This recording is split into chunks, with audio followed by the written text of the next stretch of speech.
Hello there, you lovely people of the internet. My name is Ollie, or the Seer Mystify, as I have apparently decided to call myself. And today I have a video for you of me drawing my own version, a very kawaii pastel version of the character Pyramid Head, or Red Pyramid thing, from Silent Hill. So, and I'll also be kind of talking to you about my current relationship with Silent Hill and why it's important to me, how I found out about it, that whole sort of deal, and I hope you enjoy it, and I'll see you afterwards. So, for me, there are a lot of different things that excite me and make me feel inspired, and there are a lot of things that I'm influenced by as a person and as an artist. And one of those things that's quite a large influence for me is actually Silent Hill. And I find that to be actually kind of unusual, and I wouldn't have expected that to be the case for me, that I would take so much inspiration from a video game. And that's because I never really valued video games very much through my life. I had a Wii as a kid, and at one point I had a Nintendo DSi, and I liked them. You know, I got real skilled at Wii bowling and Just Dance. But they never really seemed like anything that would be inspirational to me. They never really seemed like anything that made me want to create things, and they never really felt like they were for me for a long time. And I think part of that goes with the fact that there wasn't really anybody in my life that was really into video games, or that showed me their passion for video games and what it meant to them. So I never really had much context as to why people like them in general. And it wasn't until I was actually shown a video by Markiplier for the first time that I was able to kind of get that context. I was able to see him playing these games and having so much fun, and as I continued to follow him, even though at the beginning I was mostly just watching him for the comedic aspect, I really started to gain appreciation for the games themselves, and of the horror genre especially. And then years later, I was eventually really exposed to Silent Hill, and that was actually through a YouTuber that was at the time called Jordan Underneath, but now goes by Jordan Go to Sleep. And he, at the time, made videos where he talked about games that he really cared about. And even though I had very little knowledge of what Silent Hill was, the way that he explained it made me want to love Silent Hill. Some of my favorite things that he said in the video were, first of all, that Silent Hill isn't just a video game series, it's a feeling. And then secondly, that you're not gonna understand what Silent Hill is until you understand it. And for me, I love games that make you want to become part of that world when you're playing it. You know, even though Silent Hill can feel absolutely horrible to be part of, and it's terrifying, and I would never ever want to be in that situation. There's just something about the feeling that it gives you that makes you want to come back. Almost like how the characters have this draw to the town of Silent Hill. And so when Jordan said that Silent Hill is a feeling, I think that's what he was talking about. He was talking about something that makes my favorite games my favorite games. That feeling is pretty much what makes Silent Hill Silent Hill. Unfortunately, I can't say that it was easy for me to be able to experience Silent Hill in the way that I would have liked. And that's because, well, I'm a little late to the party. Considering that the first game was made before I was even born. And I've had a bit of a hard time finding the original games. The closest I've been able to get thus far is the HD collection. That's all they have ever had at my local used video games store.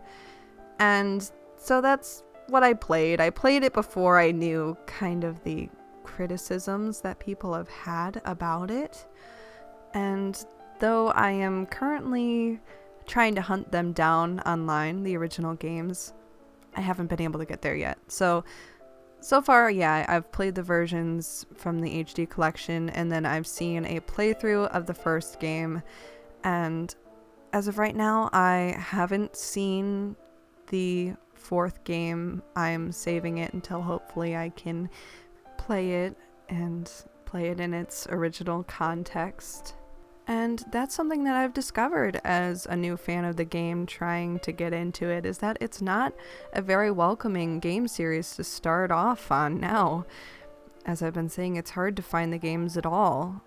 And even if the newer games are easier to come by, usually, since they weren't made by the original creators, which were Team Silent, they're not really talked about as being as good of quality, and they apparently, from what I've heard, don't really have the same heart and the same feeling that the first either 3 or 4, depending on how you feel about them, games have. And it was definitely an interesting experience for me when I realized that a game that I had watched Markiplier play a little while ago at that point was part of the Silent Hill series, and it was one that I was excited about even without knowing that connection and without knowing anything about Silent Hill or being excited about it at all. The tactics that were used in revealing that PT was a Silent Hill game was a really great way to get people excited about Silent Hill who may not have known a single thing about it before. I mean, it sure would have worked for me, but if you're somebody who was keeping an eye on that, you would know that Silent Hills was canceled, and there was a whole lot that went down. So I ended up going through that heartbreak of losing Silent Hills a bit later than most people, even though I was watching PT at the same time as everyone else. And unfortunately, by that time, I couldn't even play PT. It was already taken down. So for a while, I pretty much had accepted that what was here was probably all I was gonna get. You know, I would try my best to get my hands on the games that I was told were good, and I would go from there, but somehow, miraculously, I'm now being told that there may still be hope. Even though it feels like another MCR reunion situation all over again, people are talking about Silent Hills being brought back from the dead, and a Silent Hill soft reboot, and another attempt at a movie. And I even read somewhere, I thought something about a Junji Ito manga, which that sounds way too good to be true, but also as somebody who kind of cringes every time that they see Pyramid Head being paraded around and put in situations where he really doesn't belong, I really loved the whole rest in peace Pyramid Head moment. And as we're coming to the end, I'll explain how that kind of ties into why I made this piece this way. On one hand, I just love the idea of a Kawaii Pyramid Head, but also I feel like it kind of represents this character and how he was made for one very specific purpose, but then went on to be used in ways that the original creator would have never intended him to.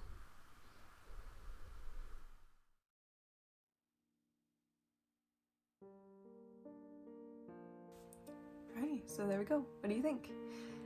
So, if I'm being honest, I'm trying to work on my voice when it comes to these videos. I got some critiques on the last one that it felt a little long, so I'm trying not to make it super boring.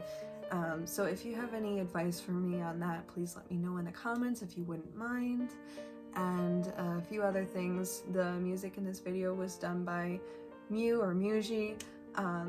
It's his different covers of songs from the Silent Hill soundtracks. And also I have an Etsy store. If you want stickers, I've got stickers. Please check them out if you wouldn't mind. And also, if you like my stuff, you know what to do pretty much. Everybody says it, you know, the subscribe button's there, the like button's there, all that's there. Do what you need to do. So yeah, thank you so much for watching. Hopefully I'll be getting back with you again next week. We'll see what happens. My classes are starting up again. So anyway, I'll be seeing you now.